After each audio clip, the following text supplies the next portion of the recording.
Bienvenido a Brother to Brother, un lugar de estudio de la palabra de Dios, donde Dios está presente, donde la esperanza es real, donde Dios es glorificado, donde su palabra cobra vida. Escuela sabática, reflexiones, estudios bíblicos y más. Gracias por estar aquí.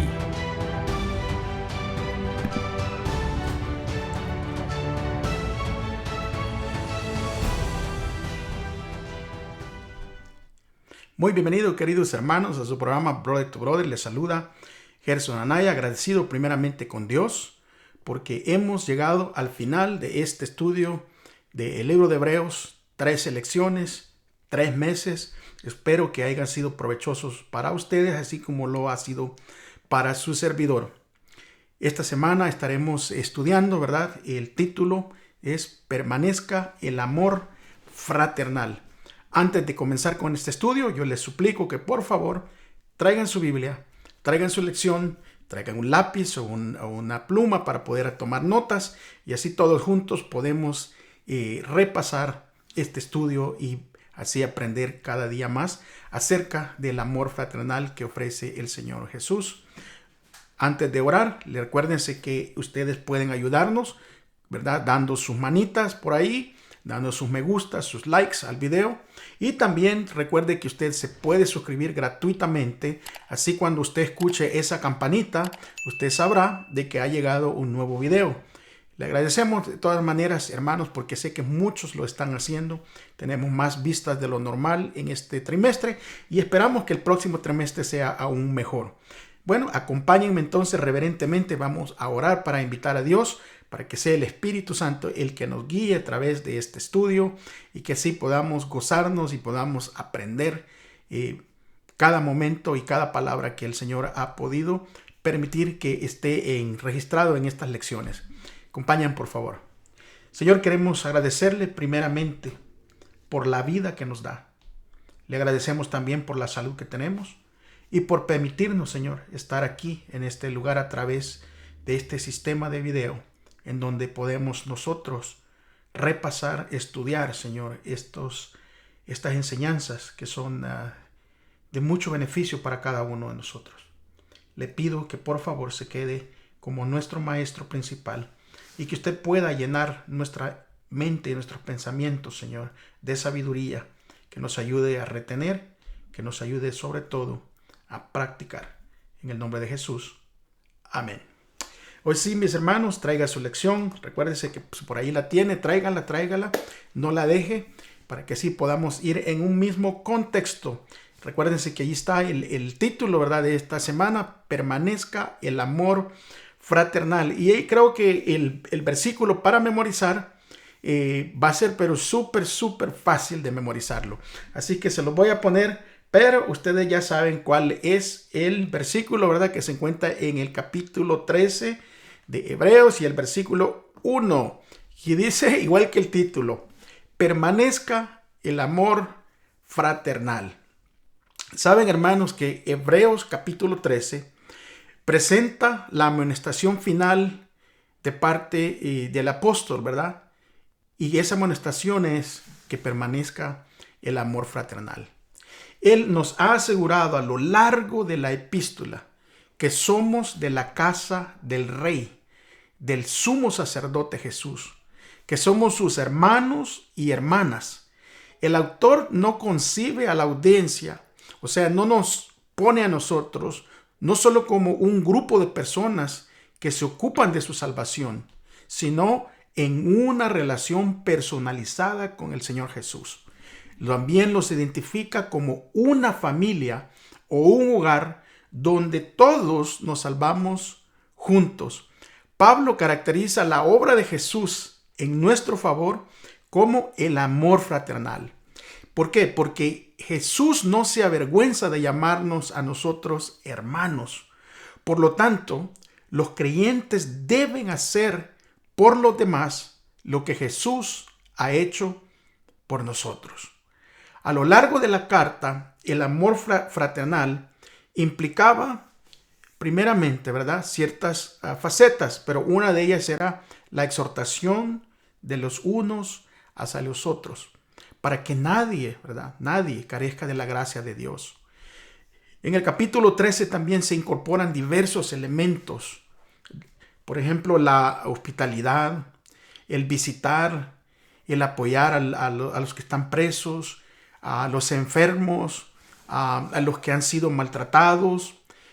También habla de honrar el matrimonio, evitar la codicia y también recordar a los dirigentes de las congregaciones, hacerles obedientes. Creo que ya esto nos pone en el contexto de lo que va a ser esta última lección, este último estudio de estos 3 meses. Así que vamos entonces a pasar rápidamente allí. Busque en su lección el día domingo, el cual lleva por título Cuidar al pueblo de Dios. Y para eso vamos a leer Hebreos capítulo 13. Ahí vamos a estar este día, así que ténganlo en su Biblia. Capítulo 13 de Hebreos, y vamos a leer el versículo 1 y el versículo 2 para entrar en este contexto. Mire lo que dice, lea conmigo. Permanezca el amor, pero no es cualquier amor, sino el amor fraternal. Versículo 2. No os olvidéis de la hospitalidad, porque por ella algunos, sin saberlo, hospedaron ángeles. El cristianismo en ese tiempo era un movimiento en tránsito. Muy a menudo, el cristianismo dependía de la hospitalidad de cristianos y de no cristianos. Oiga bien eso, porque era un movimiento, ¿verdad?, que iba en tránsito. Recuérdese que había una persecución al principio. Ahora, el mandato, no se olviden de la hospitalidad, probablemente no se refiera simplemente a no pensar en hospedar a alguien, sino a la negligencia deliberada de no hacerlo. Pablo no tiene en mente la hospitalidad solo para los hermanos en la fe. Él les recuerda a sus lectores que al recibir a extraños, algunos sin saberlo, hospedaron ángeles. Es importante que nosotros entendamos el contexto de esta enseñanza, porque muchas veces, incluso sin ninguna mala intención, tendemos a tener una preferencia, ¿verdad?, únicamente por los hermanos que comparten nuestra fe. E incluso muchas veces tenemos una tendencia a hacer una exclusividad a los hermanos que pertenecen, especialmente si son de mi congregación o de mi religión.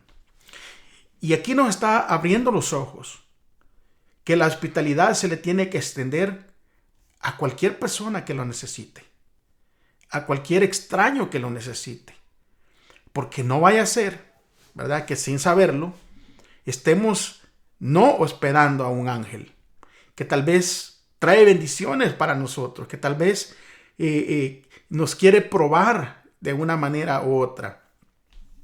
Saben que una de las cosas que nos suceden como cristianos, y justamente hace 3 días me sucedió, en mi trabajo, estando allí cruzando unas palabras con el dueño de esa casa, llegamos por una razón u otra, ¿verdad?, a percibir los dos de que los dos tenemos una fe cristiana.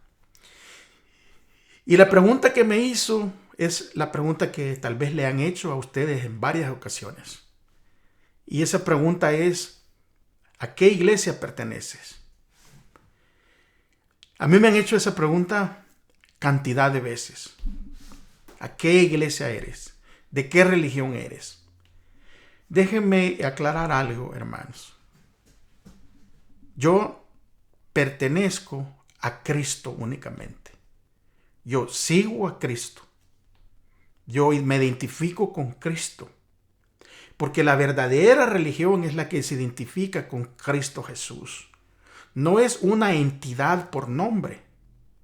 Es por eso que cuando Pablo menciona, ¿verdad?, acerca de hospedar, acerca de la hospitalidad, él hace el énfasis de que no se está refiriendo únicamente a los hermanos de la fe. Él está recordando y está haciendo bien claro que algunos, hospedando a extraños, le dieron la oportunidad o tuvieron el privilegio de hospedar a ángeles. Probablemente en este pasaje de Hebreos 13:2, en este versículo, el apóstol tenía en mente la visita de los 3 hombres a Abraham y a Sara. Y si ustedes se recuerdan cómo ellos ofrecieron hospitalidad, cómo ellos ofrecieron comodidades a estos personajes, ¿verdad? Que venían, estos 3 personajes que venían en el desierto. Les ofrecieron alimento, les ofrecieron agua, les ofrecieron sombra en donde podían quedarse. Cuando ellos venían caminando de lejos, Abraham y Sara no sabían quiénes eran. Pero sus corazones ya estaban dispuestos a ofrecer esa manera de hospitalidad que los caracterizaba a ellos. ¿Por qué? Porque creían en el Dios viviente. De igual manera nosotros no tenemos que esperar, ¿verdad?, de quién viene, de quién es para ofrecer hospitalidad. Nosotros tenemos que ofrecer esa hospitalidad porque nos parecemos a Cristo Jesús. La hospitalidad implica compartir las posesiones con otras personas. Implica también sufrir con otros. ¿Por qué? Porque eso es justamente lo que hizo Jesús por nosotros. El amor fraternal hacia los que están en situaciones difíciles, a los menos favorecidos, implicaba no solo a aquellos creyentes que estaban en ese momento en las prisiones, sino implicaba también a aquel extraño que necesitaba de una oración. También necesitaba alivio, que se le brindara alivio mediante el apoyo tanto material como emocional. Cuando se hacía esto por aquellos más necesitados, especialmente en el contexto que está hablando Hebreos 13, es aquellos que estaban presos. Cuando se hacía esto, implicaba, ¿verdad?, que quien brindaba apoyo material y emocional a los condenados por la sociedad se identificaba con ellos. O sea, venías a tener tanto un riesgo, ¿verdad?, de negligencia intencional hacia los presos. ¿Por qué? Porque las personas no querían ser identificadas con este tipo de personas. Y es por eso que los que se identifican con ellos, en cierto sentido, llegan a ser socios de ellos y se volvían vulnerables también al abuso social. O sea, que el ayudar a los más pobres, ayudar a los que estaban presos, ayudar a los enfermos, ayudar a aquel necesitado, venía a serte vulnerable. ¿Por qué? Porque te venía a identificar con ellos, y la sociedad en ese tiempo te identificaba con ellos y te hacía partícipe del abuso social que había. La exhortación de Pablo aquí utiliza imágenes y terminologías para animar a los lectores en lo que respecta en ese momento a los presos. En primer lugar, el autor recuerda el apoyo de los mismos lectores a sus hermanos encarcelados en el pasado, que se habían vuelto incluso ya compañeros de quienes habían sido expuestos públicamente a las burlas y a las aflicciones. Porque en primer lugar eso es lo que trae. Cuando tú te asocias, ¿verdad? O tratas de ayudar a las personas menos válidas, especialmente si son personas que son desechadas por la sociedad. Hay personas que ya no quieren ni siquiera juntarse contigo. Empiezas a ser expuesto a las burlas, ¿verdad?, de estas otras personas. En segundo lugar, el término maltratados que utiliza aquí el apóstol se hace eco del ejemplo de Moisés, ¿verdad?, que eligió antes, decía la Escritura, se recuerdan como leímos anteriormente, antes ser maltratado con el pueblo de Dios que gozar de los deleites temporales del pecado. Finalmente, Pablo registra el ideal del amor fraternal les recuerda a todos los lectores y nos recuerda a nosotros que también somos parte del cuerpo de Cristo. Es decir, que compartimos la misma condición humana y deberíamos tratar a los demás como nos gustaría que nos trataran a nosotros, si nosotros estuviéramos en esas condiciones o circunstancias. Por consiguiente, la gente debe brindar apoyo material y emocional a todos aquellos, ¿verdad?, que están presos de alguna manera, mostrándoles así el amor de Cristo, pero sobre todo mostrándoles de que no están abandonados. Y hoy en día no solo hay personas presas por las cárceles, sino que hay personas que están presas de las drogas, presas del alcoholismo, presas del abuso, presas de depresión, presas de enfermedades. Y es el trabajo nuestro, queridos amigos y queridos hermanos, el hacer sentir a estas personas, no solo con palabras, mostrándoles de que no están abandonados, sino también brindándoles el apoyo que ellos necesitan en ese momento.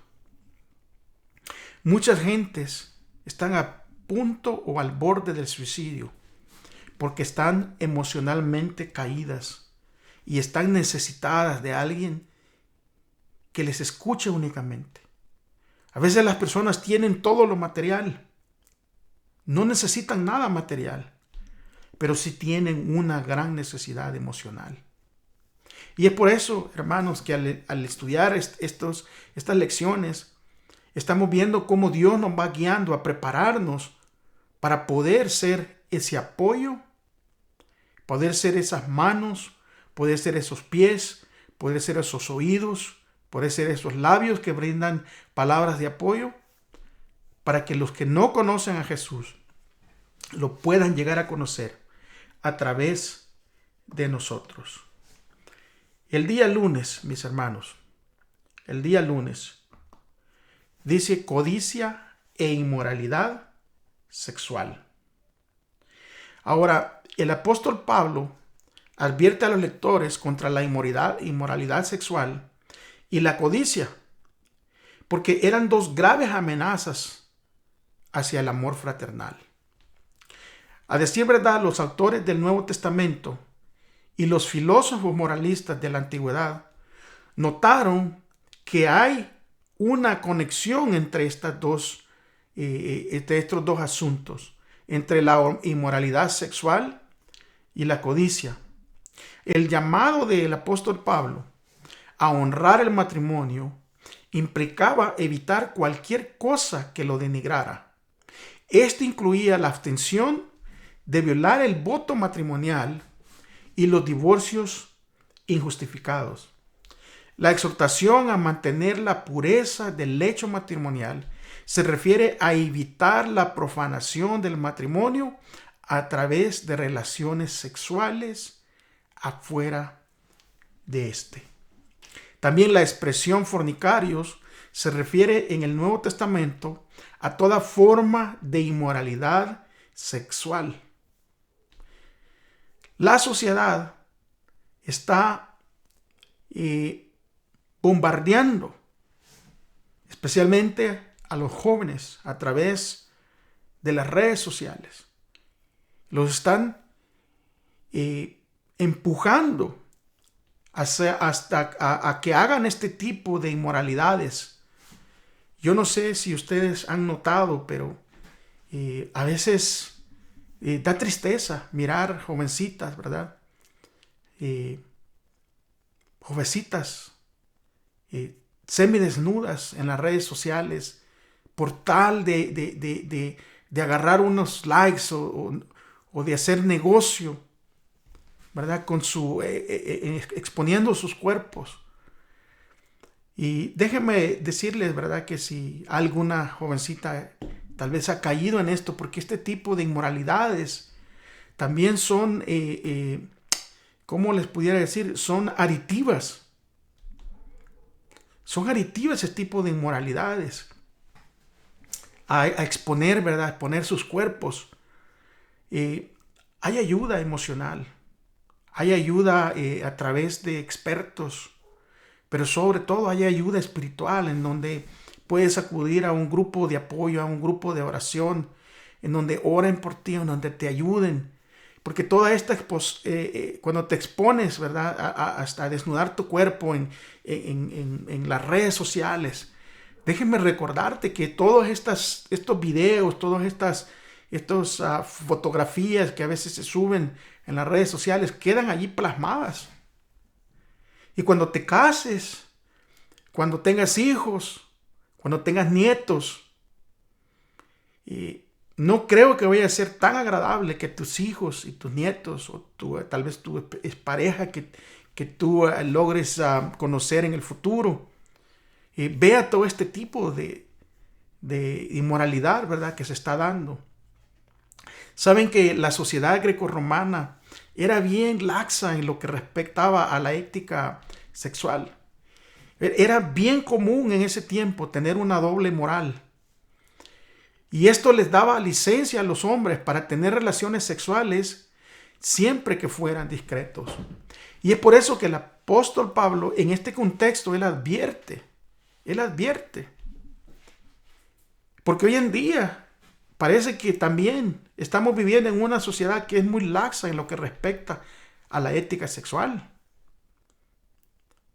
Da tristeza a veces cuando nosotros podemos mirar en las redes sociales, ¿verdad?, a personas cristianas que las has conocido por cristianas y que suben fotografías y que suben videos en donde están tratando de exponer su cuerpo. Esto es serio, hermanos. Esto es serio porque una cosa te va a llevar a otra y te va a llevar a otra. Y cuando vengas a ver, llegas a una pendiente donde no te puedes detener. Parece que hoy en día la doble moral está de moda, pero no solo está de moda afuera del ambiente cristiano, sino que está adentro del ambiente cristiano, en donde hay una doble moral, en donde muchos, incluso predicadores de la palabra, tienen una doble moral, en donde viven de una manera cuando no están en las congregaciones, en donde se expresan de una manera cuando no están en las congregaciones, pero cuando llegan a congregarse se portan de una manera diferente. Querido hermano, querido amigo, no te expongas a este tipo de peligro. Porque cuando nosotros tenemos esa doble moral, podemos engañar a las personas, pero jamás de los jamases engañaremos al Señor. Y horrenda cosa es caer en las manos del Dios vivo. Y es por eso que el apóstol Pablo está preocupado sobre estos aspectos, sobre estas prácticas erróneas que ponían en peligro el amor fraternal, la codicia y la inmoralidad sexual. Sin embargo, por eso es que la advertencia viene allí. La advertencia viene allí. Que Dios juzgará a los adúlteros. Que Dios juzgará a los adúlteros. La codicia habla también, ¿verdad?, del amor al dinero. En otra carta el apóstol expone eso. Que el amor al dinero era una de las principales categorías de vicios en ese mundo grecorromano y en este mundo de hoy también. De hecho, en otra carta se refirió, ¿verdad?, que al amor al dinero como la raíz de todos los males en 1 Timoteo 6:10. O sea, Pablo enfatiza que la raíz de todos los males es el amor ¿a qué? El amor al dinero. Es importante, ¿por qué? Porque la inmoralidad sexual y la codicia son dos cosas, hermanos, que atacan de frente en el ambiente cristiano. Hay muchos que a veces caen, ¿verdad?, por inmoralidad sexual. Y no lo planearon, déjenme decirles, ¿verdad?, que en muchas de las grandes instancias no lo planean, sino que son descuidos de no tener una relación, de no tener una continuidad con Dios. Porque la defensa contra este vicio es la actitud que el apóstol está alentando en varias epístolas. Porque en primer lugar, ¿verdad?, debemos de tener esa relación con Dios para poder tener el Espíritu Santo en nuestras vidas, para así poder nosotros contrastar esas acechanzas que vienen de parte del enemigo. Los cristianos debemos creer y abrazar la promesa divina del Señor que dice: no te desampararé, ni te dejaré. Saben que el pueblo de Dios recibió esta promesa en varios lugares y en momentos, y está disponible para el pueblo de Dios hoy en día. Eso nos invita, ¿verdad?, a los creyentes a responder a la promesa de Dios con esas palabras que están plasmadas en el Salmo 118 y el versículo 6, que dice: el Señor es mi ayudador. No temeré lo que me pueda hacer el hombre. Esta referencia de este salmo es apropiada porque el salmista expresó allí su confianza en Dios a pesar del sufrimiento que le infligían todos los incrédulos. Qué bueno, hermanos, que esta lección se desarrolla de esta manera, en donde el apóstol Pablo hace esta pausa, ¿verdad?, para decir de que la codicia e inmoralidad sexual son dos ataques que ponen en riesgo y en peligro el amor fraternal. El día martes, hermanos, dice: acordaos de vuestros pastores. Y para eso vamos a leer, ¿verdad?, por allí en Hebreos. Recuérdense, manténgase allí en Hebreos 13. Pero en Hebreos 13, del 7 al 17, y usted léalo en su Biblia, por favor, porque está larguito, dice que contiene una exhortación a respetar y a obedecer los líderes de la congregación. Ahora, aquí hay una línea que a veces tendemos a irnos de un extremo a el otro, porque recuérdense que está hablando de una exhortación a respetar y a obedecer a los líderes de la congregación. Pero muchas veces tendemos o a no respetar completamente, o nos vamos al otro extremo y caemos en la adulación a estas personas. El contexto de que está hablando el apóstol aquí, el del respeto y obedecer, es para que se mantenga el orden. Y aquí comienza con una invitación a acordarse de los dirigentes del pasado que le llevaron la palabra de Dios, y termina con un llamado a obedecer. ¿A obedecer quién? A los dirigentes actuales.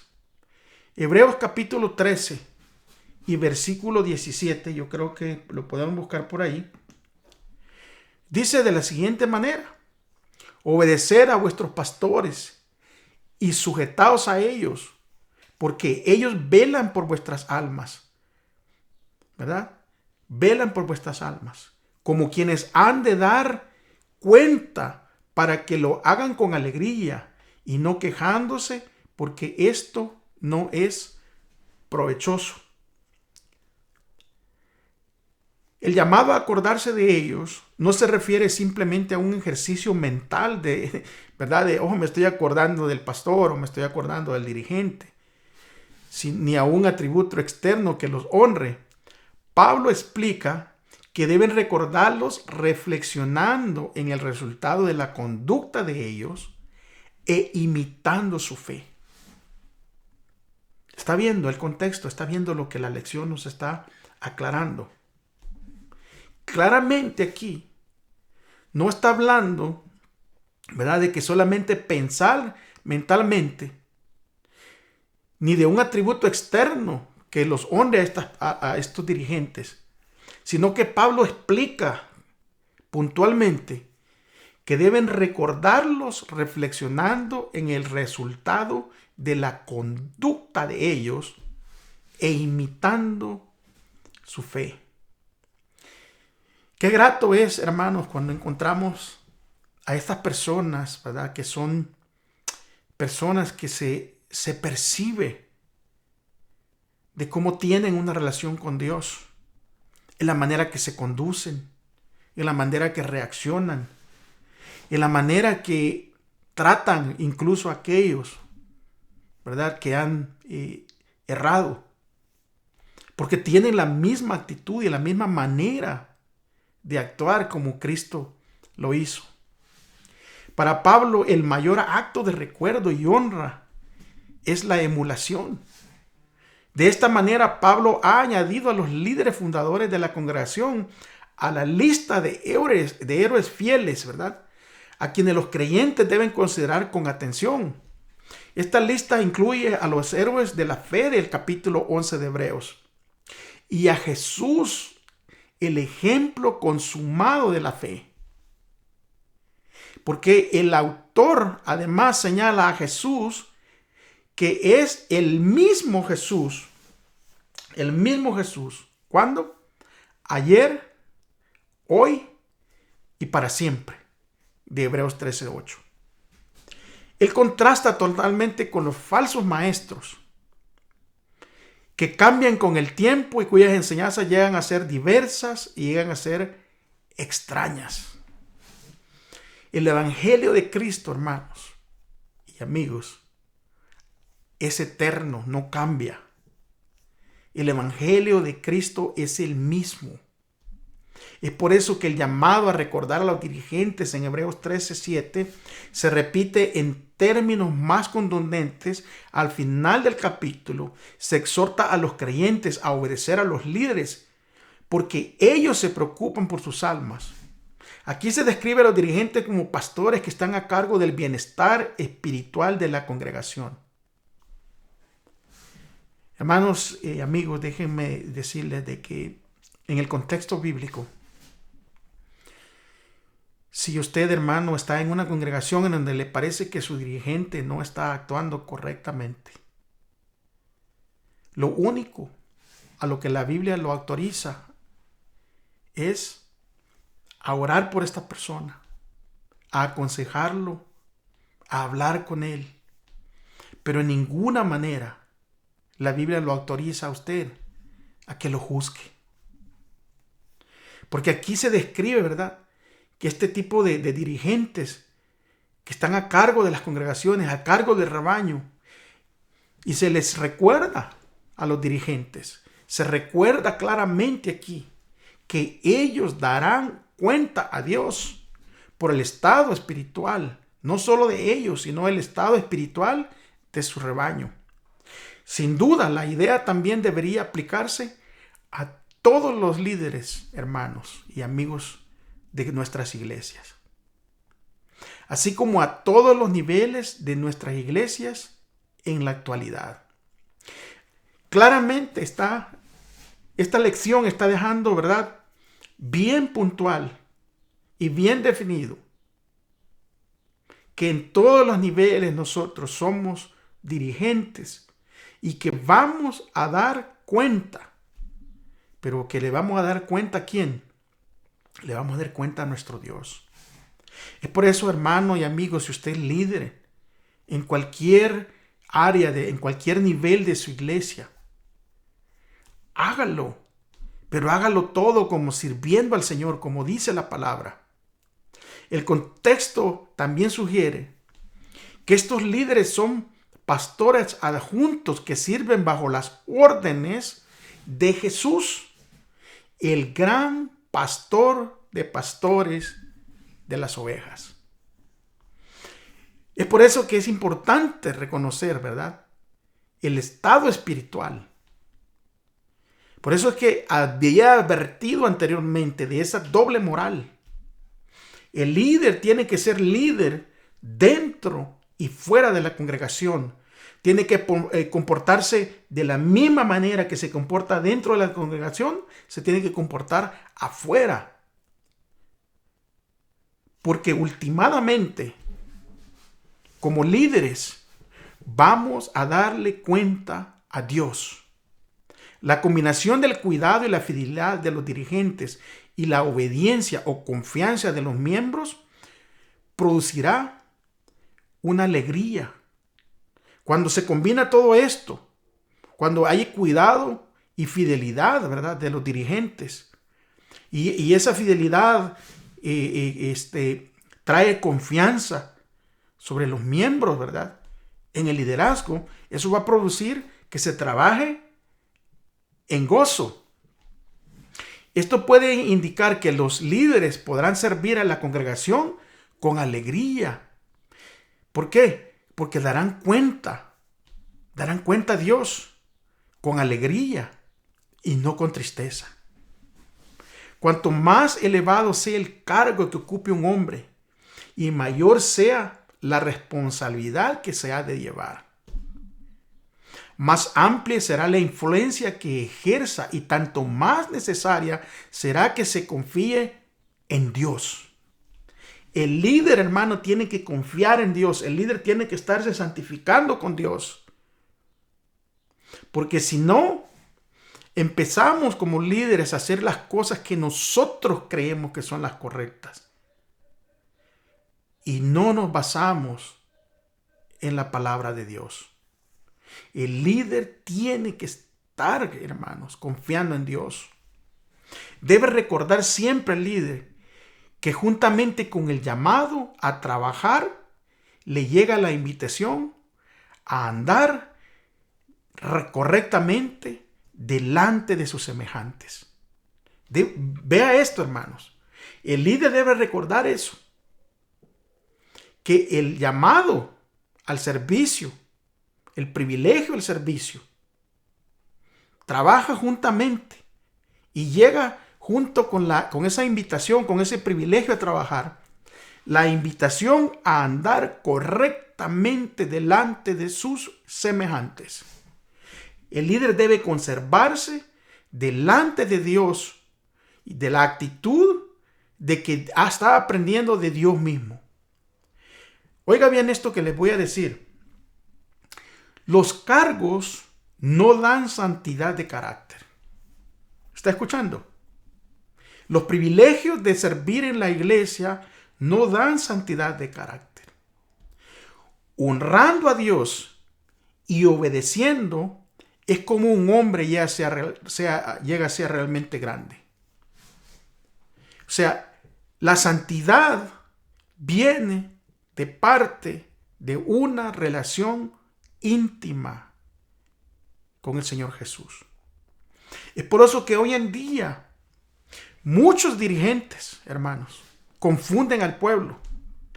Porque a veces muchos dirigentes que tienen el privilegio de exponer la palabra de Dios desde un púlpito, hablan de amor al prójimo, pero no pueden vivir una vida de armonía ni siquiera en sus propios hogares.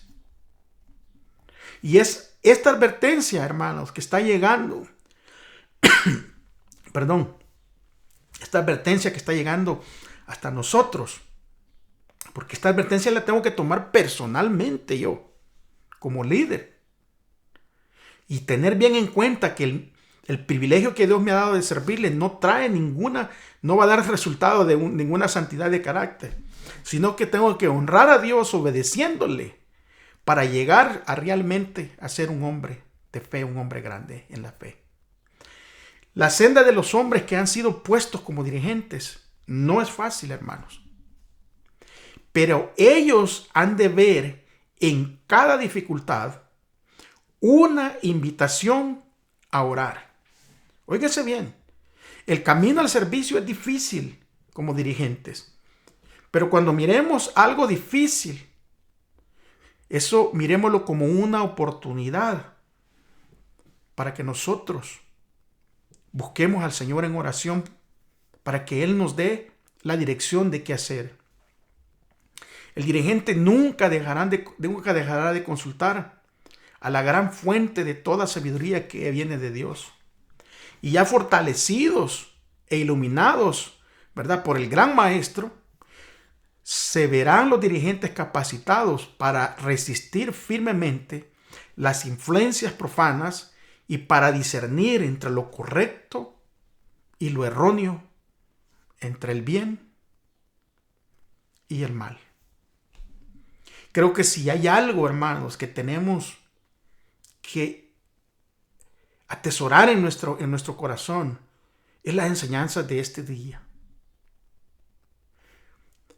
Porque, hermanos, le vamos a dar cuenta a Dios. Le tendremos que dar cuenta a Él. Vamos a pasar entonces al día miércoles. Y el día miércoles habla, ¿verdad?, de no dejarnos llevar de doctrinas diversas y extrañas. La relación entre las enseñanzas falsas y los alimentos que se aborda en el capítulo 13 de Hebreos y el versículo 9, de que por cierto se los voy a poner para que ustedes lo puedan ver. Probablemente aquí el apóstol no se está refiriendo a la distinción entre alimentos limpios e inmundos. Simplemente porque, en primer lugar, Pablo no parece estar preocupado, ¿verdad?, en esta epístola por la distinción de los alimentos limpios e inmundos. Y nosotros sabemos, ¿verdad?, al leer el libro de Hechos, capítulo 15, que la iglesia cristiana primitiva sostenía que los creyentes son salvos únicamente por gracia. Pero que esa gracia también nos lleve y nos inste a seguir respetando, ¿verdad?, las normas alimentarias. Aquí nosotros podemos ver de que Pablo escribe de que nos apartemos, ¿verdad? Si usted puede leer allí en el versículo, déjeme ver, 20 de Hechos 15, allí les está hablando él a que hagan una distinción y que se aparten de la contaminación de los ídolos, de la fornicación, de lo que se ha servido, que ha sido ahogado y de sangre. O sea, la distinción entre los alimentos limpios e inmundos y otras normas bíblicas no son contrarias a la gracia como muchos piensan. Porque muchos piensan, ¿verdad?, de que el abstenerse de ciertos animales sucios, inmundos, son contrarias, ¿verdad?, a la gracia. Y no. Es por gracia que Dios nos hace conocer a través de su palabra lo que es bueno para comer y lo que completamente es malo para ingerir. Pero sin ir más lejos, Pablo argumenta que el nuevo pacto se ha puesto esta ley ¿a dónde? En nuestro corazón. Sin embargo, el autor deja muy en claro que los sacrificios de animales y la mediación sacerdotal levítica en el santuario han sido reemplazados por el sacrificio y la mediación sacerdotal superiores de Cristo Jesús. Y este es todo lo que está tratando de hacer énfasis, de que todos estos ritos, todo lo que se hacía con un fin, ¿verdad?, de obtener de una manera u otra gracia ante los ojos de Dios, todo esto fue reemplazado por el sacrificio sacerdotal de Cristo Jesús. En segundo lugar, el contexto sugiere que Pablo no está criticando a la audiencia por abstenerse de ciertos alimentos, sino por participar de ellos con la esperanza de obtener gracia de alguna manera. O sea, Pablo está advirtiendo, y nos está advirtiendo a nosotros hoy en día, de que no nos abstenemos de ciertos alimentos y que no participamos de ellos, ¿verdad?, con la esperanza de obtener salvación. Aquí se está advirtiendo acerca de la participación de rituales judíos o comidas litúrgicas que se celebraban con una extensión de los sacrificios de animales en el templo y que se suponía que aportaban méritos espirituales o gracia. Eso es lo que está aclarando, de que ninguna obtención de alimentos, que ninguna cosa que tiene que ver con los ritos que se hacían en el Antiguo Testamento, que se suponía que tenían que tener algún tipo de gracia, ¿verdad? Un tipo de mérito espiritual. Ahora, las comidas y las bebidas no son agentes mediadores de la gracia. Oiga bien esto. Y yo creo que esta lección nos ha aclarado a muchos. Porque a veces tendemos a dejar, ¿verdad?, de comer ciertas cosas con la idea, con la intención de que al hacer eso vamos a ser merecedores de la gracia. Es por eso que esta parte de la lección aclara esto, pero puntualmente. Las comidas y las bebidas no son agentes mediadores de la gracia.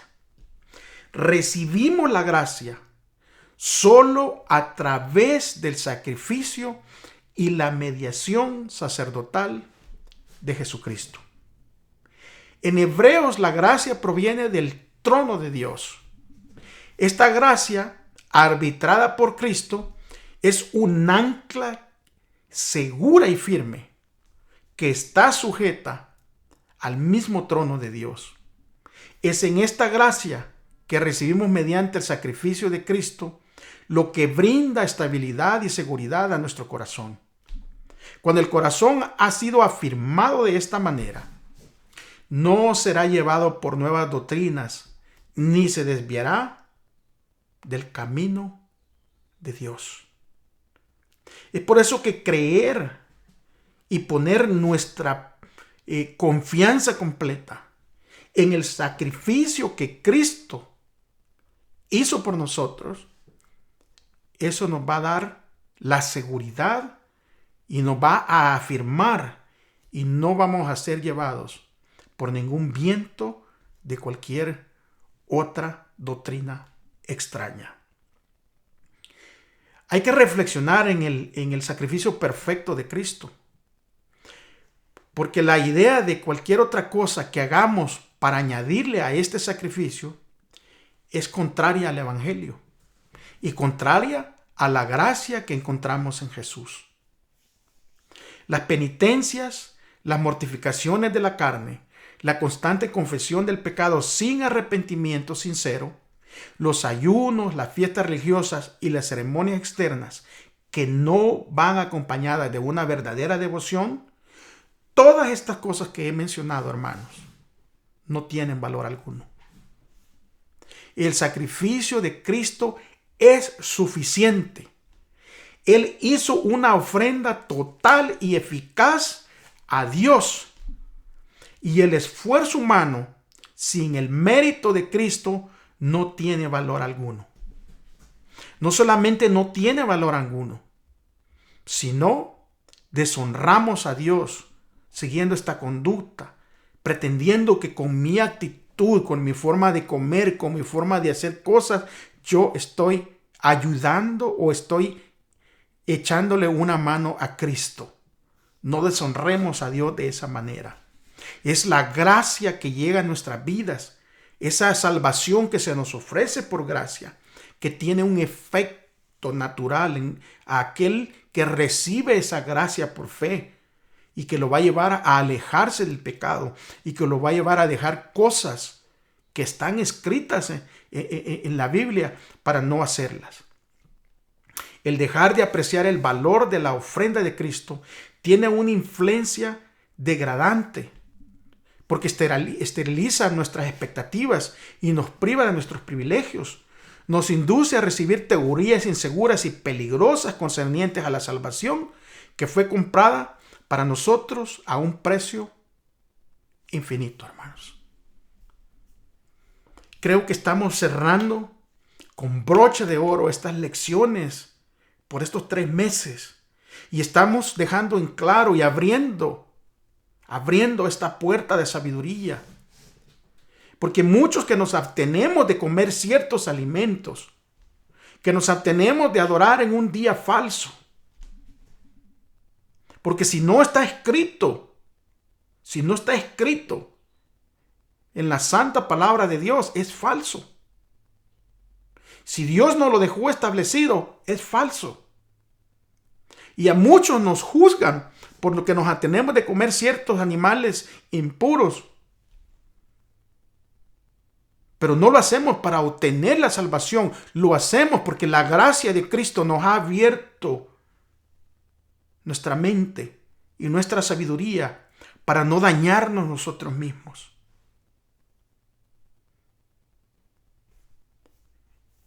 Y tampoco no degrademos, hermanos que conocemos, hermanos que tenemos luz. No degrademos el sacrificio de Cristo queriendo añadirle algo nosotros a esa salvación, a esa gracia.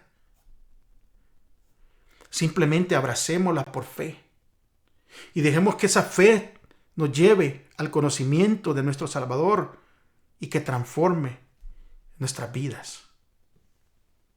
Vamos a ir pasando, hermanos, al día jueves. Y el día jueves dice: salgamos a Jesús fuera del campamento. Cuando yo leí este título de este día, salgamos a Jesús fuera del campamento, no había agarrado el contexto, pero es hermoso cuando lo llegamos a entender. Vamos a leer Hebreos 13, versículo 11 al 14. Vamos a leerlo ahí, lo voy a tratar de poner y yo lo voy a ir leyendo aquí, porque está largo, ¿verdad? Pero lo vamos a ir leyendo. Mire lo que dice: porque los cuerpos de aquellos animales cuya sangre a causa del pecado es introducida en el santuario por el sumo sacerdote, son quemados fuera del campamento. Fuera del campamento. Versículo 12. Por lo cual también Jesús, para santificar al pueblo mediante su propia sangre, padeció fuera de la puerta. Versículo 13 y 14 dice: salgamos pues a él fuera del campamento, llevando su vituperio, porque no tenemos aquí ciudad permanente, sino que buscamos la porvenir. El lugar fuera de la puerta era el más inmundo de todos los lugares en el campamento. Allí se quemaban los restos de los animales sacrificados, de acuerdo a Levíticos 4 y versículo 12. Allí también se excluía, ¿verdad? A los leprosos también se los excluía del campamento. O sea, ellos estaban afuera de la puerta. Y allí se ejecutaba a los blasfemos y demás criminales. O sea, cuando había una condena y se iban a ejecutar, se llevaban afuera del campamento. Estas normas o esta manera de actuar en el Antiguo Testamento hacían pensar que la presencia de Dios estaba dentro del campamento únicamente, y que todo lo que era impuro se echaba afuera, porque Dios no estaba dispuesto a ver ninguna cosa inmunda o indecente. Fíjense cómo se va aclarando todo esto. Porque si miramos que el Señor Jesús sufrió en la cruz fuera de Jerusalén, de acuerdo con el libro de Juan capítulo 19 versículos 17 y 20. El Señor Jesús sufrió afuera de Jerusalén. Esto enfatiza de que el sufrir afuera de Jerusalén implicaba vergüenza, que soportó toda esta vergüenza, que fue condenado oficialmente como alguien que blasfemó el nombre de Dios. Y por lo tanto, Israel, la nación entera, lo repudió y lo ejecutó fuera de la muralla. Jesús fue echado fuera del campamento como una cosa vergonzosa, como una cosa inmunde e indecente. Sin embargo, Pablo exhorta a los creyentes a seguir a Jesús fuera de la puerta, soportando la vergüenza que él soportó. Este fue también el camino que siguió Moisés, quien eligió llevar el vituperio de Cristo en vez de gozar de los tesoros de Egipto. No obstante, hermanos, paradójicamente, Hebreos sugiere que la presencia de Dios ahora está fuera del campamento. El acto de seguir a Jesús fuera del campamento significa no solo llevar su vituperio o vergüenza, sino también salir a su encuentro. Tal como los israelitas que buscaban a Jehová salieron fuera del campamento en el desierto, cuando Moisés quitó el tabernáculo de Dios del campamento después del conflicto con el becerro de oro. Este relato sugiere que el rechazo de Jesús por parte de los incrédulos también implicaba el rechazo de Dios, como lo rechazó Israel en la apostasía del becerro del oro. Por lo tanto, el camino del sufrimiento y la vergüenza va a ser el camino hacia Dios. A veces tenemos que soportar vergüenza, incluso de nuestros propios familiares, al seguir a Cristo, porque se burlan a veces de nosotros. Se burlan de una manera diciendo: oh, ya te volviste cristianito, o ya te lavaron la cabeza, o míralo, el ridículo, cómo te ves ahí con tu corbata y bien vestido y yendo con una Biblia bajo el brazo. A veces se sufre en los trabajos, especialmente nosotros que nos apegamos a los mandatos del Señor. Y en los trabajos a veces somos despedidos, ¿verdad? Por no querer trabajar el séptimo día. Pero con todo y eso, hermanos, con todo y sufrir esa vergüenza, con todo y a veces despidos que ocurren, ¿verdad?, en los trabajos, con todo y eso, Dios hasta este día no nos ha abandonado. Y Dios ha prometido no abandonarnos si somos fieles a Él. Aún en el camino de sufrimiento podemos ver la luz y podemos tener el apoyo de Cristo Jesús. Es por eso que Pablo anima a los lectores a seguir a Jesús como el autor y consumador de la fe, invitándolos explícitamente también a considerar sus sufrimientos como nuestros sufrimientos. Los sufrimientos actuales como una disciplina momentánea que producirá un fruto apacible de justicia en su segunda venida. Nosotros estamos dejando atrás una ciudad o un campamento corrupto, pero estamos en busca de la ciudad venidera, cuyo arquitecto es Dios mismo.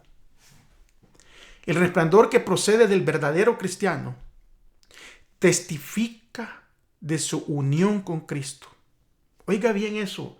Yo quiero que usted se memorice o apunte eso, mi hermano, mi querido amigo. El resplandor que procede del verdadero cristiano testifica de su unión con Cristo. El yo está oculto a la vista y Cristo es revelado. El cielo reconoce el cumplimiento de la promesa. Amados, ahora somos hijos de Dios y aún no se ha manifestado lo que hemos de ser. Pero sabemos que cuando el que se manifieste, cuando Cristo se manifieste, seremos semejantes a Él, porque le veremos tal como Él es. Entonces aquellos cuyas vidas han sido ocultas o han estado ocultas detrás de Cristo, quienes han peleado la buena batalla de la fe en esta tierra, resplandecerán con gloria y gloriosos ante el Redentor en el reino de Dios. Hermano mío, hermana mía, el propósito de Dios para usted y para mí es que vivamos una vida que haga mejor a otros, una vida que muestre que Cristo, la esperanza de gloria, está habitando en nuestro interior. Es el propósito de Dios y el propósito que podamos nosotros decir, como dijo el apóstol Pablo: ya no vivo yo, mas vive Cristo en mí. Me regocijo, hermanos, al llegar a este fin de este trimestre. Me da gozo porque me da seguridad para continuar en este camino. Me da seguridad porque sé que no estamos solos. Me da seguridad aún en este mundo que se está cayendo pedazo por pedazo, tanto a través de las guerras como a través de las enfermedades, de las pestes, como a través de la economía, como a través, hermanos, de la inmoralidad que se está viviendo hoy en día. Y me da gozo saber que no estoy solo. Y creo que sientas ese gozo tú en este momento. Tú no estás solo. Cristo ha prometido estar contigo y conmigo hasta el fin. Espero mirarles la próxima semana con un nuevo estudio. Comenzaremos con el libro de Génesis. Pero por ahora, que todo lo que hemos aprendido, y si hay algo que usted necesita repasar, si hay algo que usted necesita recordar, ¿verdad? Puede ir a los videos de este canal. Usted puede hacer una búsqueda ahí de Brother to Brother, Gerson Anaya, y usted puede ir hasta el principio de este trimestre y recordar cada lección, porque ha sido provechosa y ha sido de mucho agrado y de mucha alegría saber que tenemos alguien en quien confiar. Que la paz de Cristo, la paz del Señor esté con ustedes y que ese amor fraternal continúe tanto en su familia espiritual como en su familia de sangre. Gracias, hermanos y amigos, por haber estado por aquí. Gracias por haber compartido estos 3 meses con su servidor. Agradezco si por allí dejan sus manitas. Agradezco también si comparten este canal y les avisan a otros que se suscriban. Recuérdense, no estamos haciendo negocio aquí. Este canal es libre de ganancias. Yo no hago esto para obtener ganancias. El Señor me bendice, me provee, hermanos, con el pan que necesito, con el techo que necesito. Pero espero verles, de verdad, es mi esperanza y es mi oración. Espero verles la próxima semana. Y decirles en el nombre de Jesús que si ustedes, hermanos y amigos, si ustedes de verdad dicen que aman a Dios, amen a su prójimo. Hasta la próxima. Bendiciones.